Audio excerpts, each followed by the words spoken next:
Hi, my name is Chadwick. I'm a DaVinci Resolve Master Trainer, and welcome to episode 4 in my course on inpainting using the Fusion page of DaVinci Resolve Studio 21. Now, this one is going to focus on using the Clean Plate tool. Now, the Clean Plate tool actually came out with the Delta key here as a way to help with green screen keys, but it actually, as a side effect, can work really good using its garbage mat to actually pull edge pixels in. It's not that difficult to do. It's not that different, actually, from the last method where I talked about blurring and dividing, but it's just good. It's good to have 3 options. So this is the third of 3 options that I've got for you. It is important that you saw the first episode where we go over planar tracking, things that seem not planar trackable, because we're working off of that. So go see that first. Go get the footage if you want to play along. It's at creativevideotips.com by joining the Cutting Club. Let's get started. So the planar tracked image, this is what we're working on. It's stabilized. So we're doing this in a procedural manner so that lighting changes are carried across all frames. And we don't have to worry about doing color corrections on a clean plate or anything like that. I'll just park it on the last frame down here. And we can actually copy a lot of stuff that we done in the previous lesson where we did blur divide because it works in a very similar manner.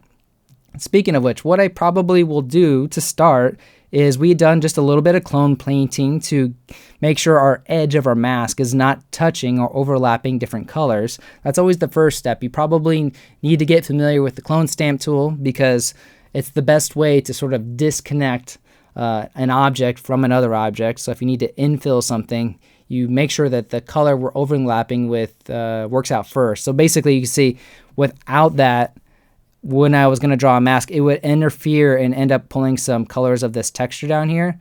So this is just like a safety net of a clone stamp. Again, that was in last lesson, so I'm not going to go into that too in depth, but let's just version off of that. So the other thing I might do is also use the change depth node. I talked about how we're working on a denoise plate from lesson 1, 16-bit float. Some of these operations that I'm talking about now work best in 32-bit float, so that's a good one to copy as well. So I'll take these two, Command-C, click, Command-V. We've got another version to play with and work with. Option-click makes that pipe connector over there. And this is the image we're going to use the Clean Plate tool on. So after change depth, just pull up the Clean Plate node. Got that down into the flow. And the Clean Plate tool has a special garbage mat input. That's going to be what we work with. So we're not going to use the mask input on this like we did when we cut this brightness contrast out this way, but I can still use the same spline, the same shape that I use. So why not? Command-C, Command-V. And what I want to do when I'm looking at this Clean Plate node is if I right click as I drag this across, it's going to give me the option of all the different inputs. So it was a right click as I drag, and I want this to go into the garbage mat, not the effect mask. So garbage mat as the input. And once we have that loaded into there, into the Clean Plate, let's look at the selection options in the inspector. There's sort of 2 ways to fill this in. One is just the fill box. There we go. Pretty good job. What it's actually doing, I'm going to turn my gain gamma sliders on by holding the viewing LUT and gammaing down, gain up. You can see it's kind of a cross stitch pattern that appears. It's basically evenly pulling those colors across, and it actually does a really nice job. And it's very different than the method where we had taken those edges and all sort of had to converge. Instead it's doing this sort of quilting method. Sometimes this will work better, sometimes it won't work better. So the other method you have over here is grow edges, and this is very similar to when we use the blur and divide from the other. It's just a little bit more angular, so it is a different shape as it pulls in. And sometimes this can be more helpful.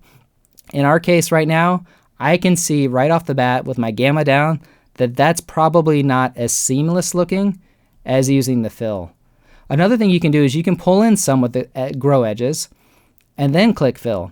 So it begins pulling those edges in. But in our case, I think I will just do the fill method and then continue on using the directional blur or a regular blur to sort of smooth this out afterwards. In fact, I would say when you use the method that's called this fill method in the Clean Plate tool, probably would do 2 sets of blurs. First one, just to take a little bit of the edge off, so just a regular Gaussian blur. So the fast Gaussian blur is what I would go for. So this is just going to take a little bit of that off. And then after this, do a directional blur. And we're going to keep reusing the directional blur we've used already in the last 2 lessons. So this one here, it's the Fusion directional blur. Put this right afterwards. And now it's like, it's a very, very smooth blend between the original. No matter how I adjust the gain, it blends really, really nicely. And the color is updating continuously across all those frames.